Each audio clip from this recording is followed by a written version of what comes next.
The Manifesto of Karis Nemik, Chapter 1, The Perpetual Storm. Sentient beings all across the galaxy are incredibly well suited for adaptation. Many worlds have extremes of climate, for which the inhabitants thereof must prepare. This is largely for self-preservation, of course. When an overbearing force such as heat or cold of seasons, drought or famine, or the ravages of war force those beings onto the path of starvation, certain measures must be taken to ensure survival. Applied onto a much larger scale, consider a system-wide plague, trillions of beings affected all at once.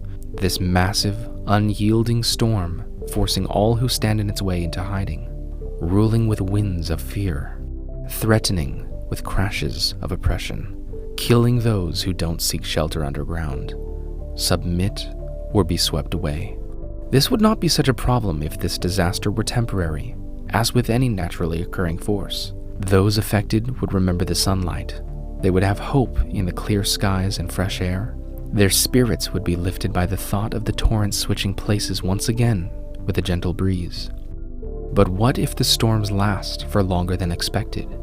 What if a whole generation were to go by with the winds persisting? Hope would fade, yes, but even worse. Those who remember the calm which came before would soon die off. The generation of hope, limited to sharing it only by word of mouth to those born under the relentless current. And when no one alive remembers the peace before, complacency will set in. Adaptation, survival, submission. These will consume any last relic of hope. This storm, this perpetual storm, is tyranny. We need not be afraid to name our oppressor directly, through whatever means the empire came to power, and whatever intentions those currently serving him have. The tangible, inescapable product is tyranny. For those of us too young to remember life before the empire, it can be difficult to find reason to resist. So many are consumed by the basic needs of shelter and nourishment. The galaxy-wide struggles against a governing body centered in the core worlds is of little consequence to them. They've never known anything different. If one was born into the storm and all they knew was the storm, why should they concern themselves with challenging it? Keep your head down. Do what you're told. Don't cause a disturbance. The problem that arises with this mindset on a grand scale is that if everyone were to allow the tyranny to have its way, unfettered power and corruption would not only rule, but would stamp out any ideology that doesn't support it. This is the danger. The force of the storm will only increase. Those who gain power are always afraid to lose it. If left unchecked, power will be used for victory after victory until all those who oppose it are choked out. The people will go along because they know nothing else.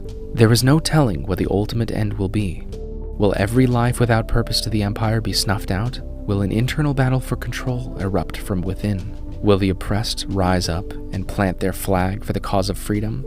Time is of the essence if this last option is to be carried out. The grip of tyranny will tighten, and the convictions of the subjugated will tire. Perhaps the ultimate destiny of the tyrant is to be overthrown. Holding tightly to the doctrine of hope cannot allow for the idea of complete control. The darkness must always be doomed to fail. A building with rotten foundations will crumble, given time, whether by intervention or by the final extent of the rot within. But we must be ready.